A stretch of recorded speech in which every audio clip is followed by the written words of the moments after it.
नमस्कार, मैं हूं अनुज शर्मा और आप सभी देख रहे हैं TV9 भारतवर्ष। साल 2023 कई बड़ी घटनाओं का गवाह रहा है। देश दुनिया में इस साल कई बदलाव भी हुए। कुछ घटनाओं ने रुलाया तो कुछ ने मुस्कुराने का मौका दिया।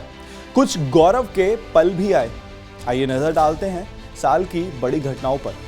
साल के शुरुआत में ही भारतीय पहलवानों के विरोध प्रदर्शन ने देश के सियासी माहौल को गरमा दिया था। महिला खिलाड़ियों को प्रताड़ित करने के आरोप लगाते हुए नेशनल रेसलिंग फेडरेशन के तत्कालीन अध्यक्ष ब्रजभूषण को पद से हटाने की मांग को लेकर बजरंग पुनिया, विनेश फोगाट और साक्षी मलिक धरने पर बैठ गए। फरवरी महीना तकलीफदेह था। 6 फरवरी को तुर्की में 7.8 की तीव्रता से आए भूकंप ने भारी तबाही मचाई, जिसमें 60,000 से ज्यादा लोग भी मारे गए। इसी महीने शराब के नीति के तहत दिल्ली में करप्शन के आरोपों में डिप्टी सीएम मनीष सिसोदिया की गिरफ्तारी भी की गई।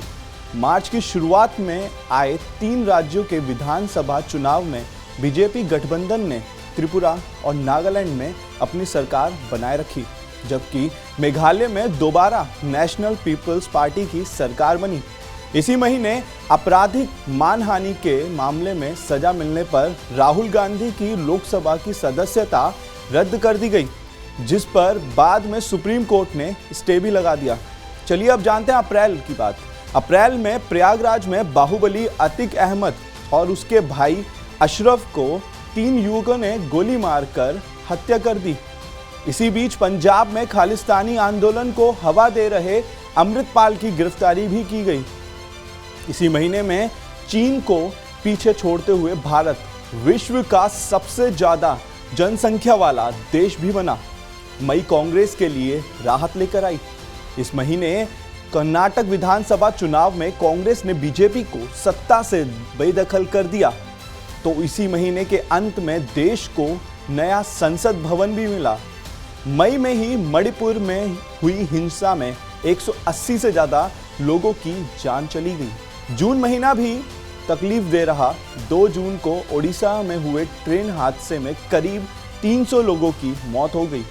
18 जुलाई को विपक्ष ने इंडिया नाम से गठबंधन का ऐलान किया, लेकिन दिसंबर में 5 राज्यों में जो चुनाव हुए विधानसभा के, उसमें बीजेपी ने MP, छत्तीसगढ़ और राजस्थान में जीत दर्ज की, जबकि तेलंगाना में कांग्रेस की सरकार बनी।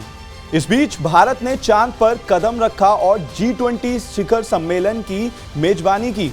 तो वहीं अक्टूबर में गाजा और हमास की जंग की शुरुआत हुई, जिसमें अब तक हजारों लोग मारे जा चुके हैं। साल के जाते जाते दिसंबर में संसद की सुरक्षा में सेंध की घटना ने भी लोगों को काफी ज्यादा चौंका दिया। देश और दुनिया की तमाम खबरों को जानने के लिए आप सभी बने रहें TV9 भारतवर्ष के साथ।